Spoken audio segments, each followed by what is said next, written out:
solemnly swear I, John Fitzgerald Kennedy, do solemnly swear that you will faithfully execute the office of President of the United States that I will faithfully execute the office of President of the United States and will, to the best of your ability, and will, to the best of my ability, preserve, protect, and defend the Constitution of the United States. preserve, protect, and defend the Constitution of the United States. So help you God. So help me God.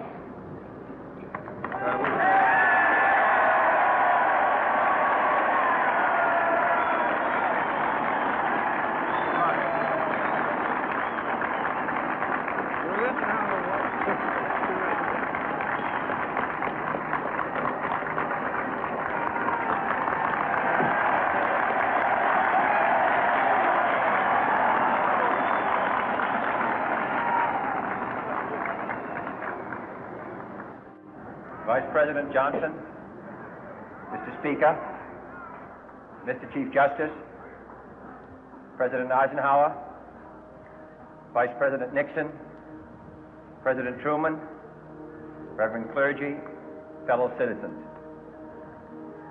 We observe today not a victory of party, but a celebration of freedom, symbolizing an end as well as a beginning, signifying renewal as well as change. For I have sworn before you and Almighty God the same solemn oath our forebears prescribed nearly a century and 3/4 ago.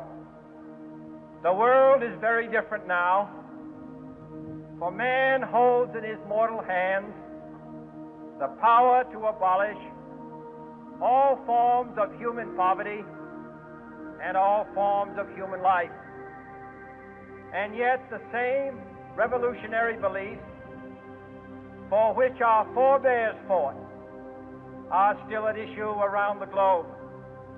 The belief that the rights of man come not from the generosity of the state, but from the hand of God. We dare not forget today that we are the heirs of that first revolution.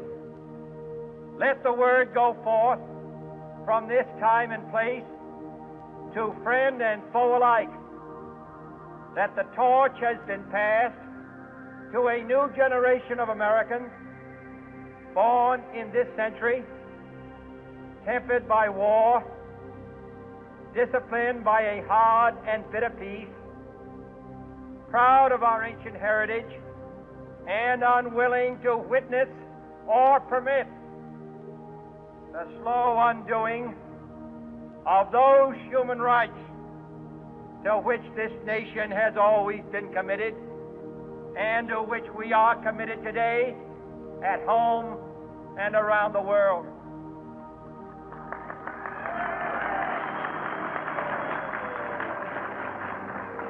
Let every nation know, whether it wishes us well or ill, that we shall pay any price, bear any burden, meet any hardship, support any friend, oppose any foe to assure the survival and the success of liberty.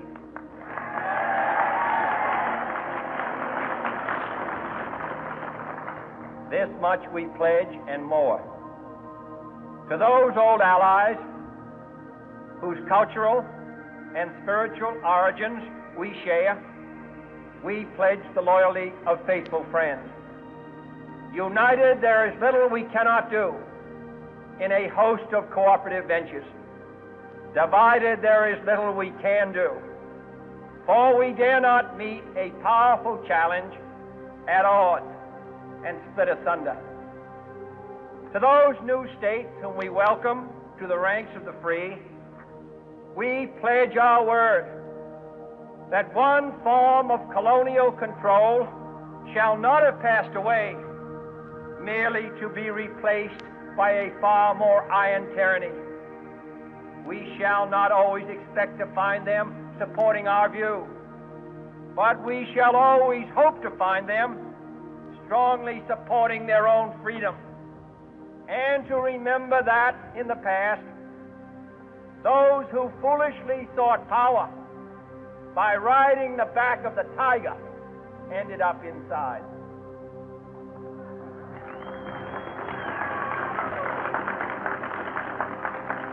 To those people in the huts and villages of half the globe struggling to break the bonds of mass misery, we pledge our best efforts to help them help themselves for whatever period is required, not because the communists may be doing it, not because we seek their votes, but because it is right. If a free society cannot help the many who are poor, it cannot save the few who are rich.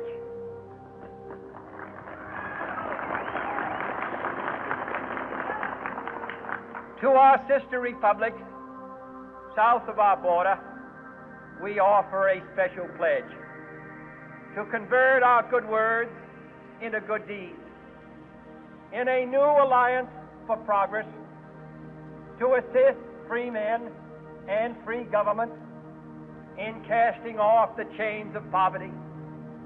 But this peaceful revolution of hope cannot become the prey of hostile powers. Let all our neighbors know that we shall join with them to oppose aggression or subversion anywhere in the Americas. And let every other power know that this hemisphere intends to remain the master of its own house.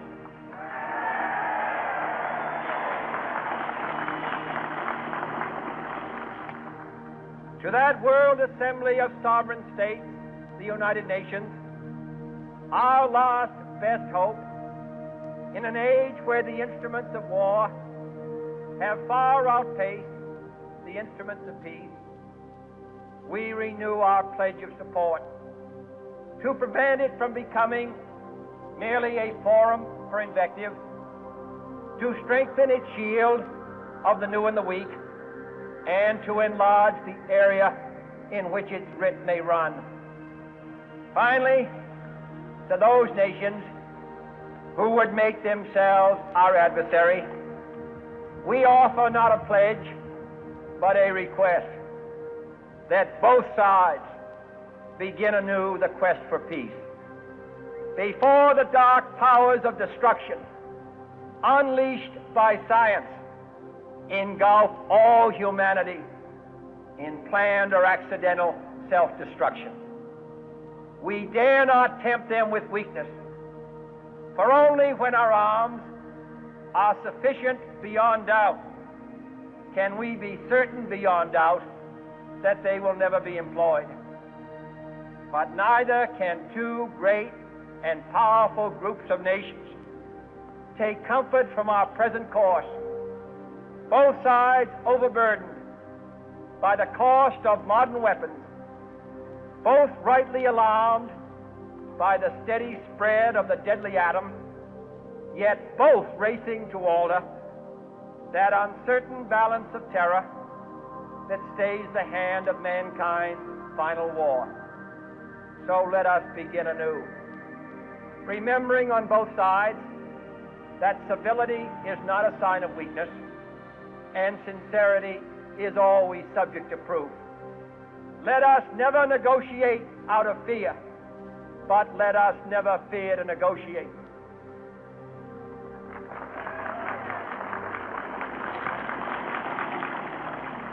Let both sides explore what problems unite us, instead of belaboring those problems which divide us.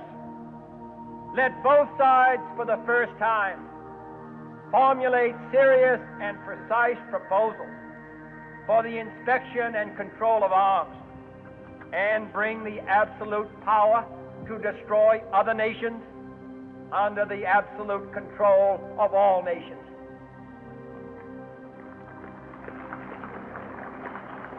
Let both sides seek to invoke the wonders of science instead of its terrors. Together, let us explore the stars, conquer the desert, eradicate disease, tap the ocean depths, and encourage the arts and commerce. Let both sides unite to heed in all corners of the earth the command of Isaiah to undo the heavy burden and let the oppressed go free. And if a beachhead of cooperation may push back the jungle of suspicion, let both sides join in creating a new endeavor, not a new balance of power, but a new world of law, where the strong are just and the weak secure and the peace preserved. All this will not be finished in the first 100 days, nor will it be finished in the first 1,000 days, nor in the life of this administration, nor even perhaps in our lifetime on this planet. But let us begin.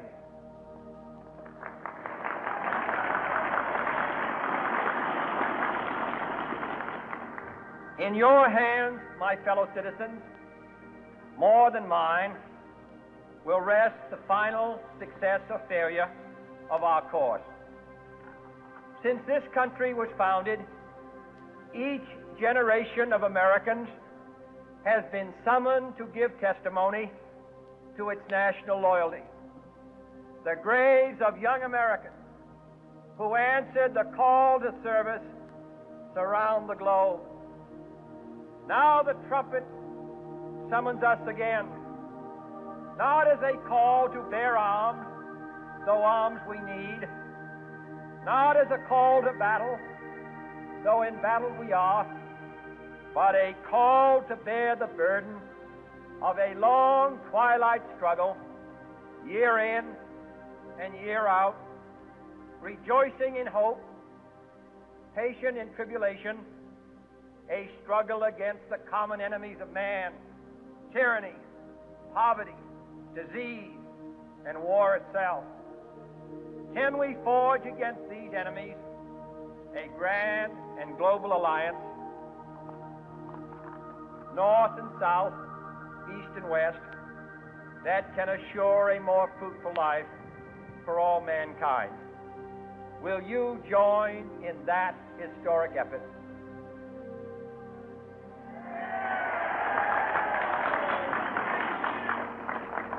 In the long history of the world, only a few generations have been granted the role of defending freedom in its hour of maximum danger. I do not shrink from this responsibility. I welcome it.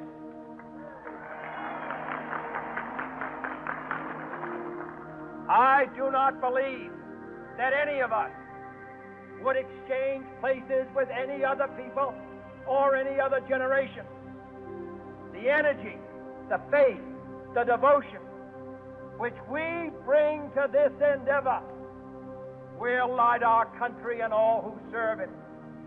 And the glow from that fire can truly light the world. And so, my fellow Americans, ask not what your country can do for you. Ask what you can do for your country.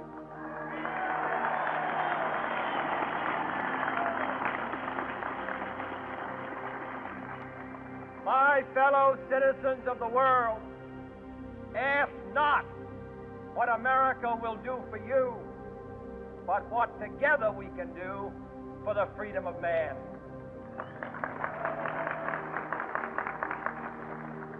Finally, whether you are citizens of America or citizens of the world, ask of us here the same high standards of strength and sacrifice which we ask of you. With a good conscience, our only sure reward, with history the final judge of our deeds, let us go forth to lead the land we love, asking His blessing and His help, but knowing that here on earth, God's work must truly be our own.